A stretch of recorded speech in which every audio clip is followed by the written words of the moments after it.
ये कहा जाता है कि मंदिर में नहीं आते हैं मुसलमान, बावजूद इसके आप देखिए किस तरह से जो मंदिर में ये तमाम लोग बैठे हैं। आप इसका मैसेज दीजिए ना, आप देख रहे हैं ना, बस मंदिर में बैठे हैं आप लोग, आप मैसेज दीजिए इसका। हम बात कर लेते हैं, कुछ लोग और हैं।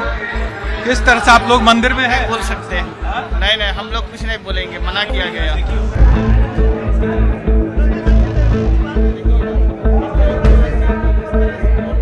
वक्फ बिल के खिलाफ प्रदर्शन हो रहा है पटना के गर्दनी बाग में, और जहां पर ये धरना प्रदर्शन चल रहा है उसके बगल में ये मंदिर है। और इस मंदिर में देखिए अल्पसंख्यक समाज के जो लोग हैं वो बड़ी संख्या में, चूंकि बाहर बहुत धूप है, गर्मी है, तो मंदिर के अंदर ये तमाम लोग यहाँ पर बैठे हैं।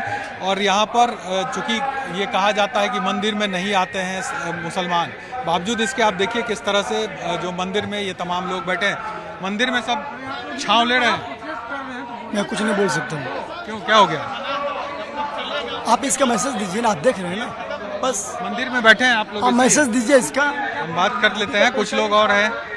किस तरह से आप लोग मंदिर में हैं? बोल सकते हैं। नहीं, हम लोग कुछ नहीं बोलेंगे, मना किया गया।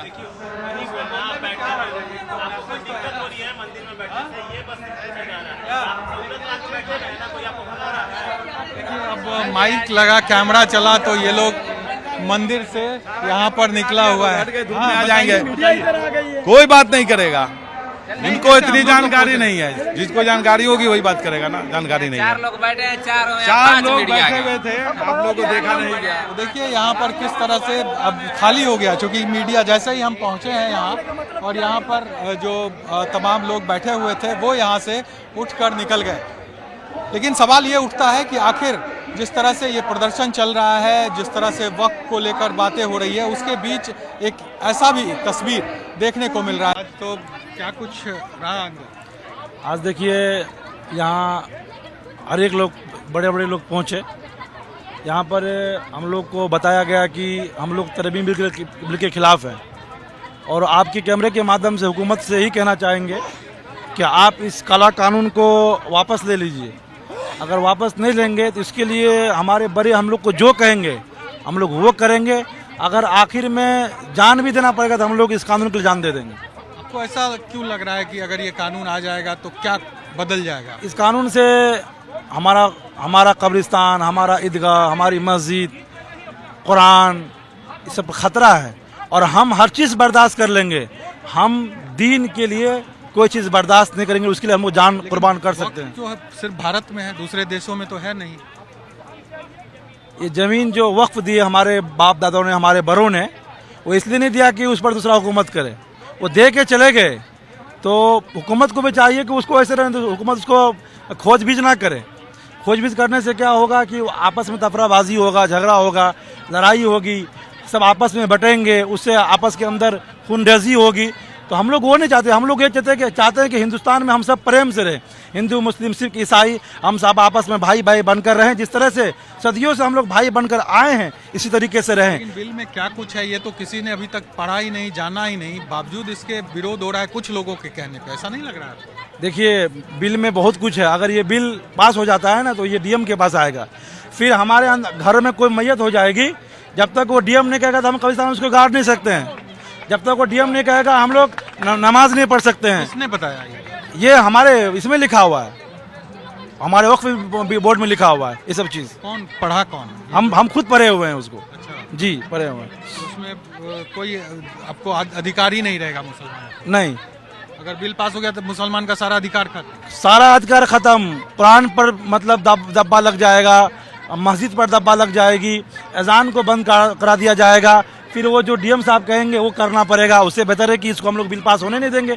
आखिर जो होगा हम लोग करेंगे उसके लिए। सारी संपत्ति ले ली जाएगी ये? जी बिल्कुल ले ली जाएगी। उससे बेहतर है, मैं आपके कैमरे के माध्यम से कहना चाहता हूँ हमारे नीतीश कुमार जी को कि आप बड़ा मेहरबानी अदब के साथ कहता हूँ कि आप इस बिल को वापस ले लीजिए। आइए सर, आइए, आप भी आइए। हाँ, बताइए। ये मोदी जी या आरएसएस और बीजेपी के लोग रोजगार की बात क्यों नहीं करते हैं? और ये मस्जिद मदरसा को उलझा करके लोगों को, चाहे वो हिंदू हो कि मुस्लिम हो, बिल जो लाया जा रहा है उसके पीछे बताया जा रहा है कि जो गरीब तबका है या जो इलीगल तरीके से जो जमीन पर कब्जा है, या जिस तरह से, क्योंकि कई मुस्लिम परिवार के भी जमीनों पर वक्फ ने कब्जा किया, कोर्ट में केस चल रहा है, तो आपको नहीं लगता उन लोगों को भी न्याय मिल जाएगा? किसी का कोई कब्जा नहीं किया हुआ। अगर ये बात होती तो 1947 में जब देश आज़ाद हुआ था उस टाइम में तो गणमान्य आदमी सब थे, हिंदू मुस्लिम सभी लोगों ने बैठ कर के ये निर्णय लिया था कि मुसलमान की जो ज़मीन है, मस्जिदें हैं, मदरसे हैं, वो मुसलमान की है। अगर ये सब कुछ हुआ होता तो उसी टाइम में फैसला हो गया होता, संविधान में ये सारी बातें लिख दी होती। लेकिन अब ये अपनी राजनीतिक का कुर्सी को बचाने के लिए ये सारा कुछ हो रहा है। इससे कोई फायदा नहीं होगा। अगर बिल आ जाएगा तो क्या होगा? बिल आ जाएगा तो इससे मुसलमान बिल्कुल आज़ाद नहीं होंगे। जैसे अभी आज़ाद की ज़िंदगी गुजार रहे हैं, मस्जिदें आज़ाद नहीं रहेंगी, कब्रिस्तानें आज़ाद नहीं रहेंगी, ये उनके गिरफ्त में आ जाएगा, उनके पकड़ में आ जाएगा। वो जैसा कहेंगे उसके हुक्म के मुताबिक हम लोगों को चलना पड़ेगा। इसलिए हम इसको बिल्कुल कौन बताता है आप लोगों को ये सब चीजें? उनका मंशा ही वही तो है। जी पढ़े हैं, बिल्कुल पढ़े हैं। जी पढ़े हैं। और इसमें जब हमारे मुस्लिम पार्लियामेंट में ले भी नहीं। वक्फ का आप वक्फ जो शब्द है वो उर्दू शब्द है। और ये क्या सिर्फ मतलब होता है वक्फ का मतलब होता है कि जो बाप दादाओं ने दे दिया है वो उस पर अल्लाह का हक है। वो किसी इंसान का उसके ऊपर हक नहीं बनता है, चाहे वो कोई भी, मुसलमान का भी हक नहीं है, बल्कि वो उसका सर्वोपरि मालिक खुदा है और किसी का उस पर हक नहीं होता है, मुसलमान का भी उस पर हक नहीं होता है। इसलिए हम चाहते हैं कि जो हमारे बाप दादा ने वक्फ कर दिया है, दे दिया खुदा के रास्ते में, तो उसकी हिफाजत करना मुसलमानों की जिम्मेदारी है। इसलिए हम सरकार से निवेदन करते हैं, गुजारिश करते हैं कि इस बिल को बिल्कुल ख़त्म करें और वापस ले, वरना अगर नहीं वापस लेंगे तो हम मुसलमान नौजवान जितने भी लोग हैं इंशाअल्लाह इस बिल के मिटाने के लिए या इस कानून को हटाने के लिए कुछ भी करने को तैयार हैं। जी मेरा नाम मोहम्मद इजराइल, मैं सुपौल डिस्ट्रिक्ट से बोल रहा हूँ। और रोज़गार की बात करे सरकार, और मैं मीडिया वाले से भी कहना चाहता हूँ कि आखिर सरकार रोज़गार की बातें क्यों नहीं करते। इतने नौजवान पढ़ लिख करके BA करके BCom करके सारा कुछ पढ़ लिख करके डिग्री है और वो दर दर की ठोकरे खा रहे हैं। रोजगार की बात करे और ये फसाद की बातों को छोड़ दे और जीने दे, खुद भी जिए, दूसरों को भी जीने दे। जी मैं मधुबनी ज़िला से हूँ। क्या लगता है ये जो बिल है, नाम पहले बता दीजिए अपना। जी मेरा नाम अतीकुल्ला है। अच्छा, ये बिल के बारे में क्या जानते हैं? क्या लगता है आपको, बिल आएगा तो क्या ऐसा बदलाव हो जाएगा?